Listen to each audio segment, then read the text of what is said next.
Glad you could stay on. I am Pius Kujubaka, and looking at our stories. The Ghana Revenue Authority has recovered an amount of 4.6 million cedis from an attempted smuggled diesel that was meant for transit to Burkina Faso in October this year. And this is an increase from a projected tax revenue of 2.3 million cedis by the Customs Division of the Ghana Revenue Authority. More in this report. The joint operation by Customs and National Security intercepted the 10 trucks of diesel estimated at about 540,000 litres with a 2.3 million cedi tax revenue. The products were seized from one of the oil marketing companies attempting to divert them into the local market after they were declared as transit goods in order to evade customs duties. In line with the customs law, the vehicles were impounded and the goods were confiscated by the state. In a recent engagement with the GRA, the authority disclosed that about 4.6 million cedis was realized from the sale of the products.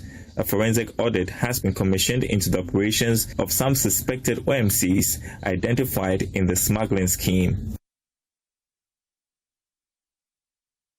Second Deputy Governor of the Bank of Ghana, Matilda Santiesiedu, is urging businesses and individuals to honor their loan repayment obligations and apply the credit strictly for the purposes for which it is secured. Now, speaking at a sensation program organized for members of the Ghana National Chamber of Commerce and Industry on Borrowers and Lenders Act, she warned that misuse of loans and growing default rates continue to undermine confidence in the financial sector. More in this report. The sensitization program forms part of the Bank of Ghana's ongoing efforts to enhance transparency, enforce the Borrowers and Lenders Act, and promote responsible borrowing and lending practices. Second Deputy Governor of the Bank of Ghana emphasized that the central bank will continue to intensify education on the right and responsibilities of both borrowers and lenders to strengthen credit discipline across the sector. Character, responsibility, and trust. Can your banker trust you? It might not even be a banker. Can your friend, sister, colleague who is lending you money or giving you the goods in advance against future payments trust that you will pay them back? That's very important. With increased access clearly comes greater responsibility and accountability. And borrowers must understand the agreements they sign, which is why this workshop is important. Honor the repayment obligations and apply the loans purposefully to strengthen their businesses. So the idea is not to take the loan and to buy the next beautiful car, but is to take the loan and put it in the business. Because if you put that loan in the business, probability that the business will generate more and out of that you can then buy that beautiful car is very high. President of the Ghana National Chamber of Commerce and Industry, Stefan Abbas Miazan, in his remarks called for improved access to finance for businesses. As we all are aware, access to finance or credit remains one of the most persistent challenges confronting businesses today. And let me say, in recent times I've had opportunity and they are talking about, oh, Bank of Ghana is doing well, they are bringing interest rate down. Yeah, that's true. Thank you to all of you. But you see, the challenge is not the interest rate coming down. It is also the access to the finance. Because if something is cheap and you cannot get it, then really it's a zero-sum game. I believe you all agree with me. So in as much as Bank of Ghana, you are doing so well in putting in every effort to ensure that the cost of credit comes down, please put in every effort to make it accessible to those of us in industry and in business. The Ghana National Chamber of Commerce noted that while discipline is crucial, businesses also need a supportive credit environment to grow and contribute more effectively to Ghana's economic development.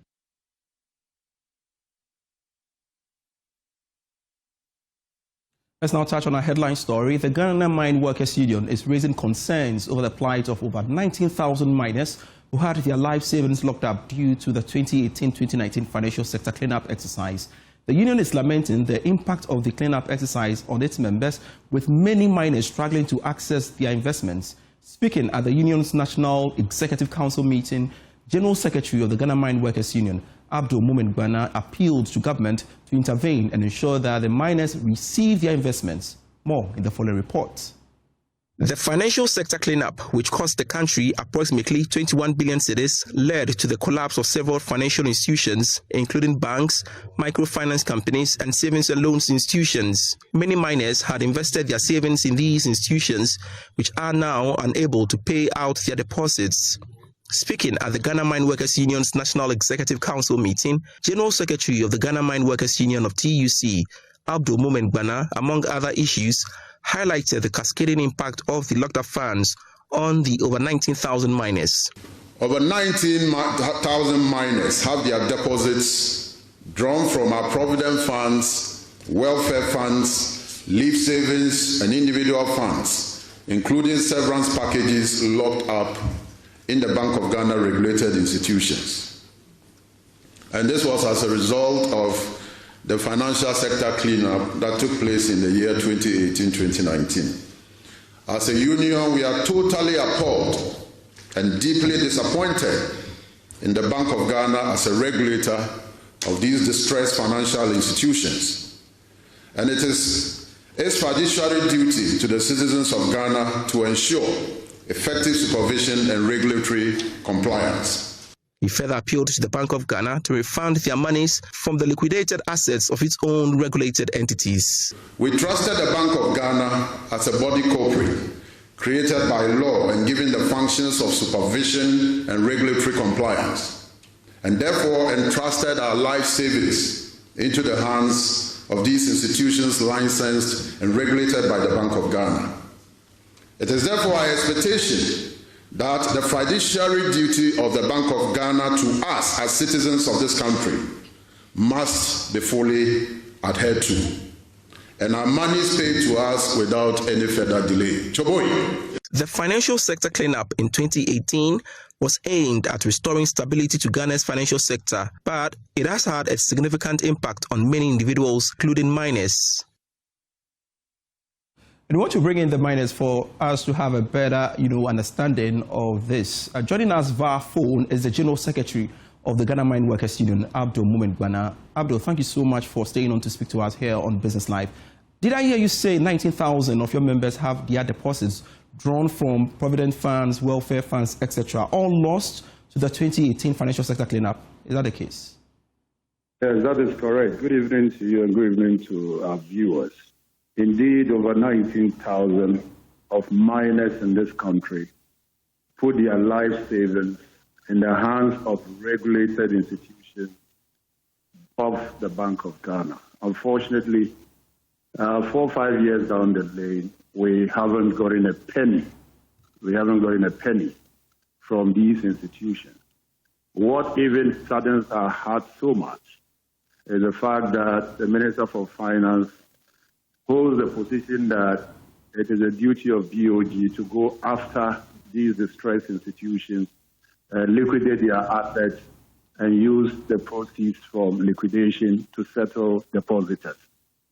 We hold the view, and quite forcefully so, that it is the Bank of Ghana's duty to ensure strict supervision and to compel compliance of these institutions. And so for the Bank of Ghana to have been lax, for them to have derelict on their duty to ensure strict compliance by these regulatory institutions, we feel that we have been let down by the BoG. And so as miners who have been, wallowing under intense poverty, intense stress, we believe the BoG must step up, work with the government to ensure that what is due us is paid back to us.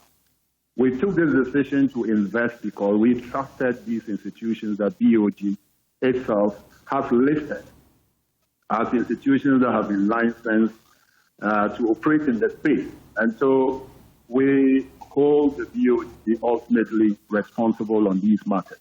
And we are counting on the BoG and counting on the government to ensure that legitimate savings and investments of our members are fully recovered and make sure that those monies are paid to us.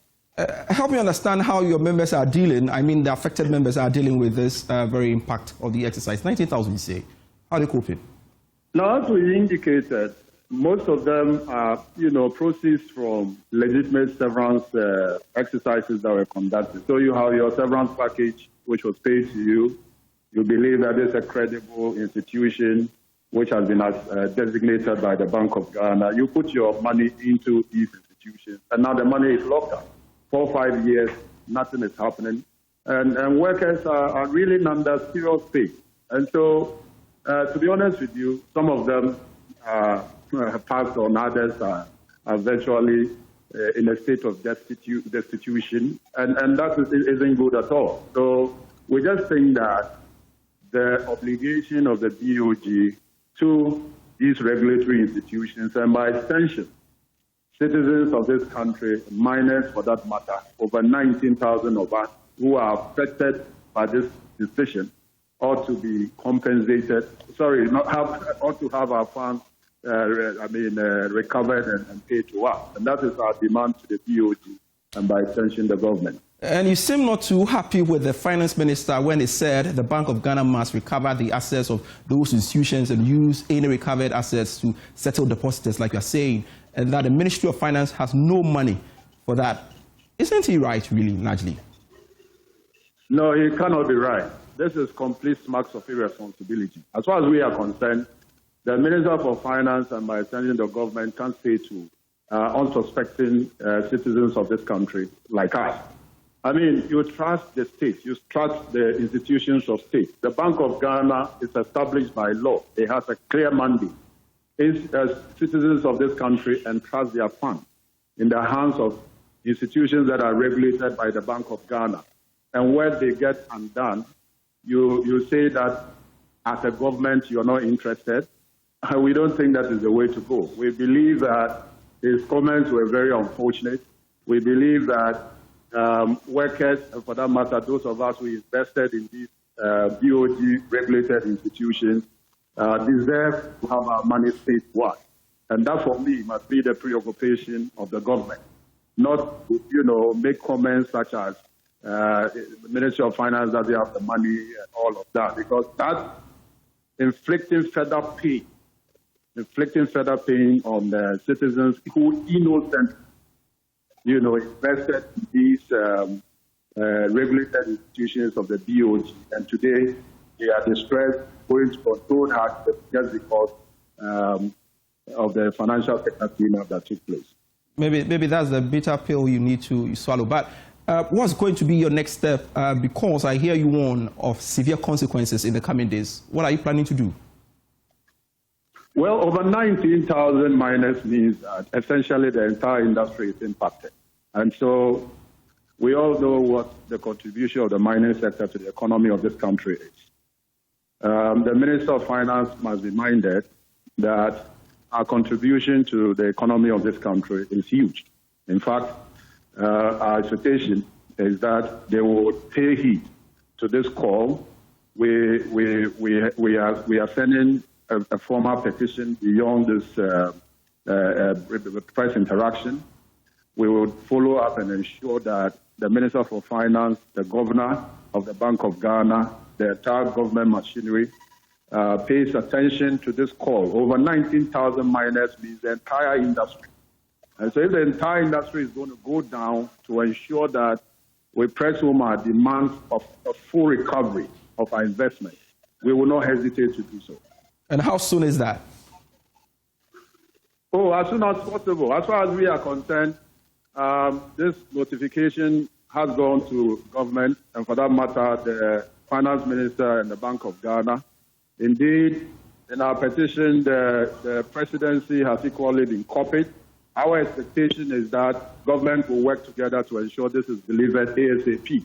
But if government is not minded of the pain, the distress that we are going through, and decides otherwise, I can assure you that in the coming days, as we indicated, you will see miners, and for that matter, the entire mining industry going down just to ensure that we recover our legitimate funds, hard-earned funds that we have invested into supposedly licensed and regulated institutions by the BoG. Abdul Moment Bana, thank you so much for your time this very moment. I'm grateful you could speak to us here on Business Live. And this is still Business Live. We have more for you after this break. Hello again, welcome back to Business Live. 3 out of 6 members of the Monetary Policy Committee of the Bank of Ghana have indicated that it will cut the rate further at their next Monetary Committee meeting in 2026. More in this report. These members gave the assurance in an official decision report released by the Bank of Ghana after the Monetary Policy Committee meeting last week. They argue that this will be influenced by inflation rates slowing down further for the month of December 2025. These committee members also highlighted an improved business environment as one of the major reasons for the expected cut. The governor of the Bank of Ghana, Dr. Johnson Esiaman, has recently projected that inflation rate could reach between 4 to 6% at the end of this year. The official submission report also revealed that 3 out of the 6 members of the Monetary Policy Committee voted for a 350 basis point cut in the policy rate to 18%.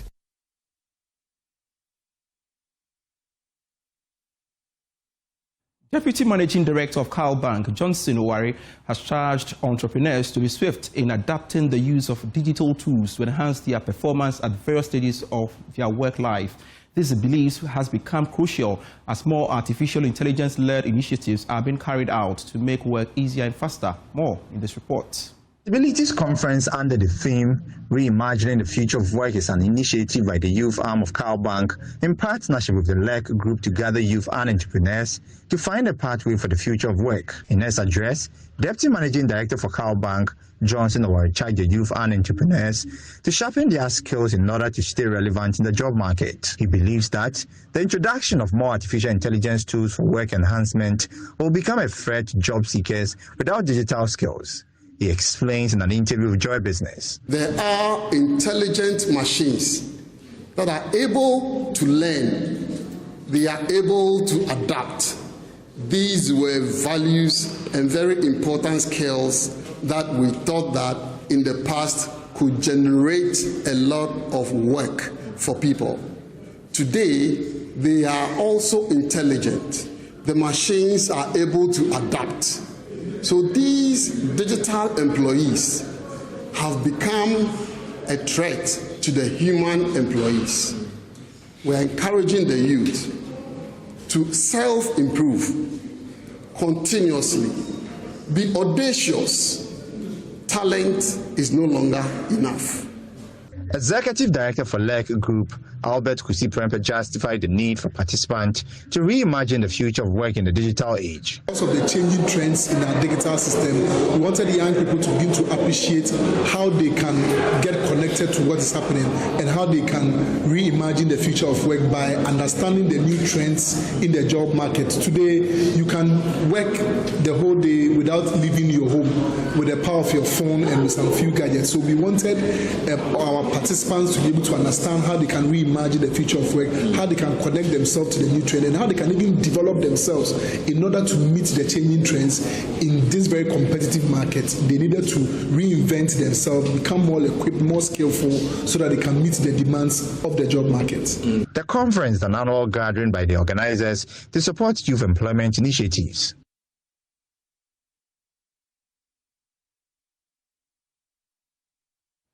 GCB Bank PLC has launched the Patopa promo to encourage savings while offering customers the opportunity to win one of 5 slots to attend the Global Football Festival in 2026. Executive Head of Retail Banking at GCB Bank PLC, Sinaka Magati, explained to Joy Business how customers can participate in the 5-month promotion and stand a chance of becoming one of the lucky winners. Ghana Commercial Bank has launched its Part-to-Part promo in Accra with a ceremonial football match kicking off a 5-month campaign designed to reward loyal customers for maintaining active savings accounts. Executive Head of Retail Banking at GCB Bank, Sina Kamagate, explained the purpose behind the initiative. We have been operating over the last 72 years, and we've been sustained by the businesses of our customers who bring in deposit, knowing that deposit is a lifeblood of banking. And you know, in Ghana, there is one thing that unites all of us, and that is soccer.